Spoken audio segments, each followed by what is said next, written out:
So, Israel Adesanya versus Dricus du Plessis recently got announced, and I don't know about you all, but I believe this is one of the most undeserving title shots of all time. And yes, I am a bit of an Israel Adesanya hater, but if you viewed this situation from a correct perspective, my own, anyone can see how this title shot is undeserved. Like Dana, I know it's Pride Month and everything, but you can't just hand out title shots like these. So, Adesanya first lost to Pereira, and fair enough, that fight was very competitive, and Adesanya had defended his belt multiple times before he lost it to Alex Pereira, who by the way did everything that Adesanya couldn't, move up a weight class, become champion there too. Anyways, Adesanya deserved an immediate rematch after he lost to Pereira. He then goes on to beat Pereira, but immediately after, he lost to Sean Strickland himself, in dominant fashion might I add.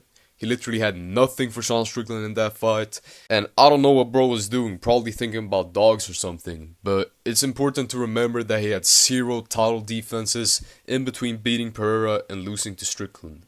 Since then we haven't seen him back inside the octagon.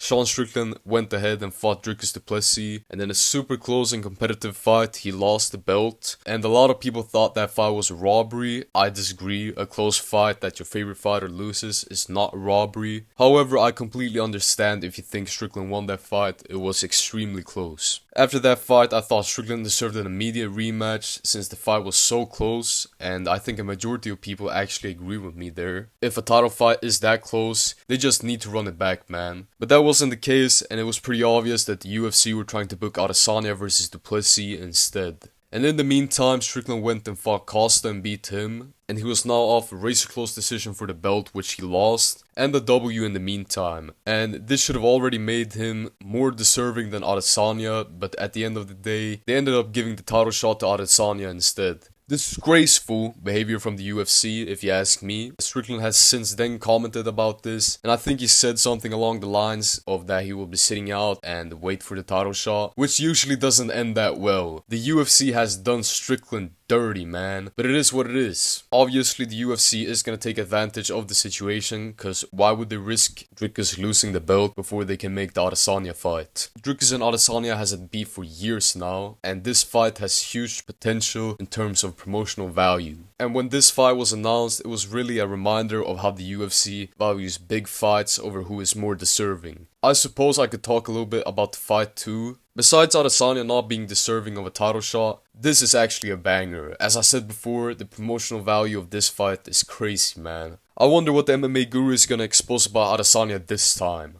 And the actual fight itself will probably be quite entertaining. Adesanya is known throughout the world for having boring fights. That's because he just stays on the outside and leg kicks. Dricus, however, the real African champion, shats his way through everything. Dricus always moves forward and never fights passively. And I feel like a lot of Adesanya's opponents get lured into fighting that technical fight with him, and Dricus is so bad from a technical perspective that he just won't consider fighting a technical fight. But people forget, man, Adesanya brutally slept Pereira. Those counters are always there, and Dricus is not very technically sound when it comes to the striking. So if he comes in there swinging like he usually does, he might get caught badly. Especially if that gyno is there for Adesanya. Ooh, then it's over for Dricus, man. Dricus has solid wrestling though, and that will definitely cause problems for Adesanya. Dricus is a way better wrestler than any wrestlers Adesanya has faced so far, besides Yoel Romero, who barely wrestled in MMA. And if Adesanya got taken down by Pereira and got his back taken by Vettori, he's in big trouble against Dricus. Thanks for watching, leave a like, subscribe, share this to someone who thinks Adesanya was deserving of the title shot, and comment if you disagree or agree with my take. And I'll see you all in the next one, goodbye.